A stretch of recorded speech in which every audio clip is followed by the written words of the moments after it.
İndi mən əsas soruşmaq istəyirəm ki, məsələn, həyatımızın ən çətin dönəmlərindən biri yetkinlik yaşına çatanda keçəcəyimiz həyat yoludur. Hansı ki, bu bizim üçün çox böyük əhəmiyyət kəsb eləyir.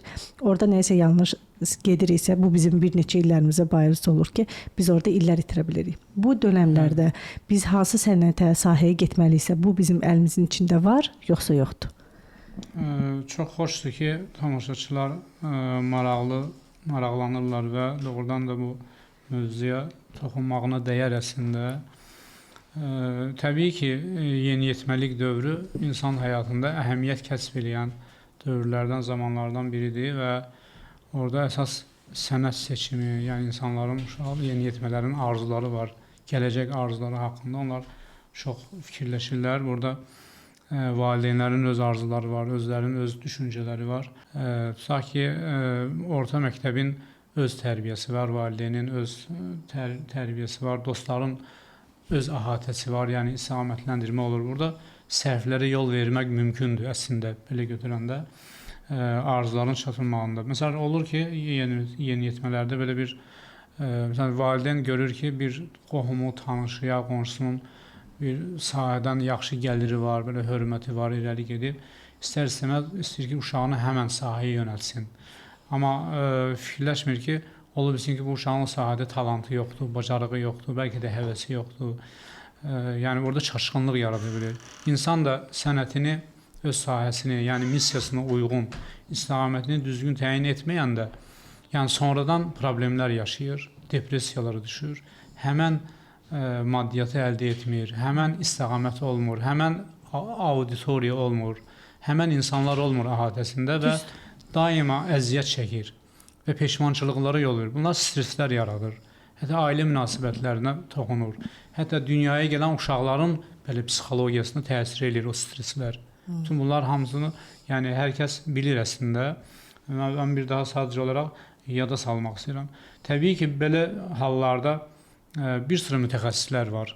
Yəni, insanlara yardım göstərməkdən ötürü mütəxəssislər çoxdur, hər tərəfli var. Eyni zamanda xromantiya da burada mühüm rol oynaya bilir. Hətta bizim bu əbcəd hesablamamız, doğum tariximiz.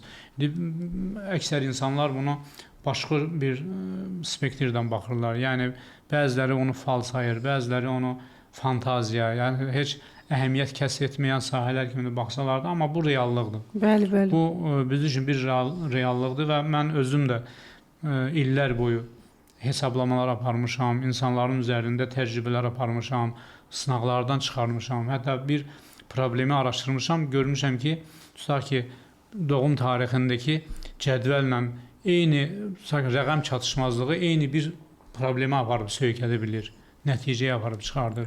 Hamısını sınaqdan çıxarmışam və belə deyək də, yəni kitabdan oxuduğum və yaxud da oxumadığım bir qənaətinə gəlmirəm. Mən təcrübənin qənaətinə gəlirəm. Əl cizgilərini də eynən o qənaətə gəlirəm ki, əldə mən çoxlu araşdırmalar aparmışam. Özüm üçün sanki bir dünyanı kəşf etmişəm.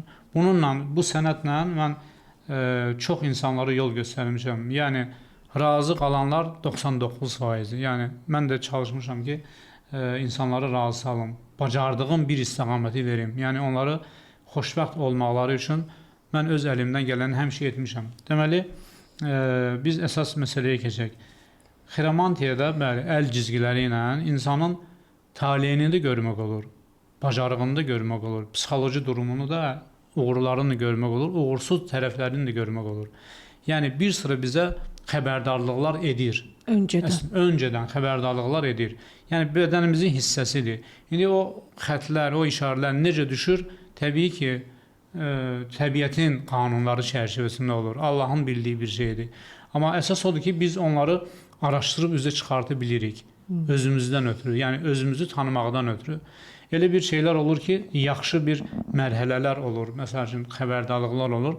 Biz həmən zamanda özümüzü hazır hesab edək və yaxud ki, onu inkişafı üçün daha da səmərəli addımlar ataq.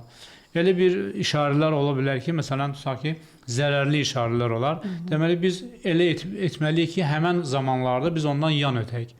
Yəni, məntiqimizlə, savadımızla, bacarığımızla, bəlkə də əhatəmizdə olan insanların köməyi ilə Yəni Daha yüngül keçir. Daha yüngül keçəcək. Yox, olur elə bir işarələr var ki, onlardan keçmək mümkün deyil. Qaçınılmazdır. Qaçılmaz bir şey. Amma işarələr əksəriyyəti xəbərdarlıq şəklində olur. Yəni %100 o qənaətinə gəlmir. Və o nöqteyə nəzərdən tutsaq ki, əgərsə desəm ki, birinin əlindən tutaq ki, böyük bir maddi çətinliyi olacaq, hətta evi belə əlindən çıxacaq, o qənaətinə gəlmir ki, bu 100%-dir. Ola bilər, hazırlamalıdır səhvləri aradan qaldırmağa.